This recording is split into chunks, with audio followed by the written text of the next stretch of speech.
Brazil ভক্ত হয়েও কেন আর্জেন্টিনা ম্যাচে জবাব দিলেন ফারিন। প্রথমবারের মতো ফুটবল মাঠে গ্যালারিতে উপস্থিত হয়ে লিওনেল মেসির আন্তর্জাতিক ম্যাচ উপভোগ করেছেন ছোট পর্দার জনপ্রিয় অভিনেত্রী তাসনিয়া ফারিন। বুধবার আমেরিকার নিউ জার্সির মেটলাইফ স্টেডিয়ামে কোপা আমেরিকা চিলির বিপক্ষে আর্জেন্টিনার ম্যাচ দেখতে স্টেডিয়ামে হাজির ছিলেন তিনি। জার্সি গায়ে প্রিয় খেলোয়াড়দের জন্য গলা ফাটিয়েছেন এই তারকা। স্টেডিয়াম থেকে সেই ছবি পোস্ট করেছে সামাজিক যোগাযোগ মাধ্যমে। এরপরে নানান রকম কাঠঠোকের মুখে পড়তে হয়েছে তাসনিয়া ফারিনকে, কারণ গেল ফুটবল বিশ্বকাপে ব্রাজিলকে সমর্থন দিতে দেখা গেছে অভিনেত্রীকে। সে কারণে নেটিজেনরা প্রশ্ন তুলেছেন ফাইনাল আর্জেন্টিনার সমর্থন নিয়ে। বিষয়টি নিয়ে বুধবার রাতে মুখ খুলেছেন এই তারকা। ফেসবুকে মেসিদের ম্যাচ দেখার অভিজ্ঞতা 6 মিনিটের একটি ভিডিও ক্লিপ প্রকাশ করেছেন তিনি, যার ক্যাপশনে নিন্দুকদের সমালোচনার জবাব দিতে দেখা গেছে অভিনেত্রীকে। ভিডিওটি পোস্ট করে ফারিন লিখেছেন, ফুটবল মানুষকে একত্রিত করে, বিভাজন নয়।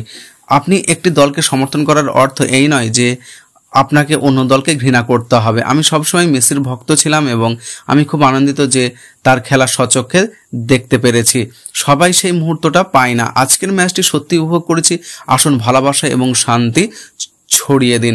স্টেডিয়ামে প্রবেশের আগে থেকেই শুরু গ্যালারিতে ম্যাচ উপভোগের বেশ কিছু মুহূর্ত রয়েছে। প্রথমবারের মতো মেসির আর্জেন্টিনার খেলা উপভোগ করতে পেরে অভিনেত্রী কতটা উল্লাসিত সেই চিত্রই প্রকাশ করেছে। আর্জেন্টিনা এবং চিলির এই ম্যাচে তাসনিয়া ফারিনের সঙ্গে গ্যালারিতে হাজির ছিলেন সময়ের আরেক জনপ্রিয় অভিনেত্রী মেহজাবিন চৌধুরী। দুজনেই ক্যামেরাবন্দী হয়েছিলেন একসঙ্গে।